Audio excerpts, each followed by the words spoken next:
আসসালামু আলাইকুম। আশা করি আপনারা সবাই ভালো আছেন। আজ আমি দেখাবো স্ক্যানার প্রিন্টার অথবা স্ক্যানার দিয়ে কিভাবে ফটো অথবা যে কোনো ডকুমেন্ট স্ক্যান করবেন। চলুন দেখে আসি ছোট্ট একটি ইন্ট্রোর পর।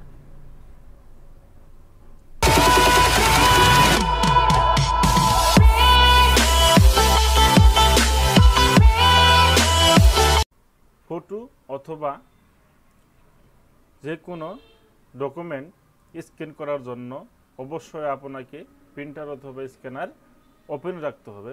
ওপেন রাখার পর আপনার যে স্ক্যানার আছে স্ক্যানারের উপরে ডকুমেন্ট বা ফটোটি সুন্দর করে বসিয়ে দিতে হবে।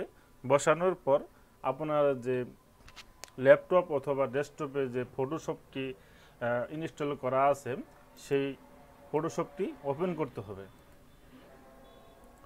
ওপেন করার পর আপনি আপনার যে বাম দিকে উপরে কর্নারে একটি ফাইল নামে একটি অপশন দেওয়া আছে, এই ফাইলে ক্লিক করবেন। ফাইলে ক্লিক করার পর এদিকে দেখুন ইনপুট নামে একটি অপশন দেওয়া আছে। ইনপুটে ধরে এদিকে ডান সাইডে দেখুন প্রিন্টারের মডেল দেওয়া আছে। আপনি যদি একের অধিক প্রিন্টার ব্যবহার করেন তাহলে একের অধিক মডেল শো করবে। আমি দুটি প্রিন্টার ব্যবহার করি, তার জন্য দুটি প্রিন্টারের মডেল শো করছে।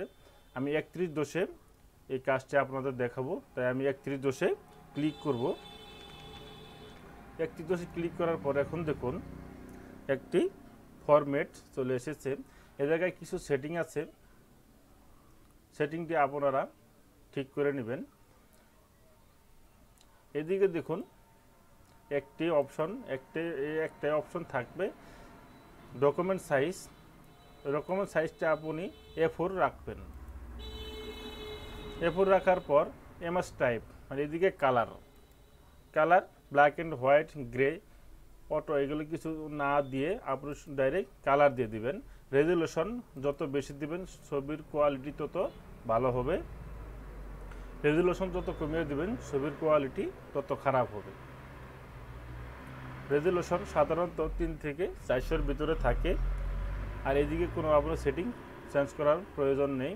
আমি ভিডিওটি লং না করার কারণে আমি রেজুলেশন কমিয়ে দিলাম। কমিয়ে দিয়ে তাড়াতাড়ি কিভাবে এইটা স্ক্যান হয় সেটার জন্য আমি রেজুলেশনটি কমিয়ে দিলাম।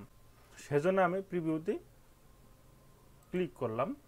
ক্লিক করার পর এখন দেখুন আমার ছবিটি প্রিভিউ দেখাচ্ছে যে কী অবস্থায় আছে। অবস্থা যদি ভালো থাকে, থাকার পর আপনি কি করবেন, স্ক্যানে ক্লিক করে দেবেন। দেখুন বেশি সময় লাগবে না, আমার স্ক্যান হয়ে গেছে। স্ক্যান হওয়ার পর আপনি কি করবেন, এই উপরের যে পেজটি আছে এটা আপনি কি করবেন, কেটে দিবেন। কেটে দিয়ে নিচের যে পেজটি আছে এটা আপনি রেখে দিবেন। এটি কেটে দিলাম। কেটে দিয়ে নিচের যে পেজটি আছে এটা আমি রেখে দিলাম। রেখে এই ছবিটি মূলত পাসপোর্ট সাইজ, তাই আমি পাসপোর্ট সাইজের এদিকে সাইজ লিখে আমি ক্রপ করে দেব।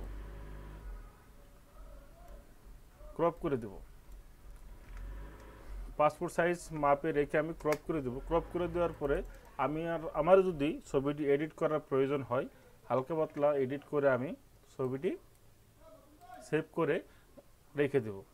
এইভাবে আপনি ছবি বা যে কোনো ডকুমেন্ট স্ক্যান করে কাজে লাগাতে পারেন।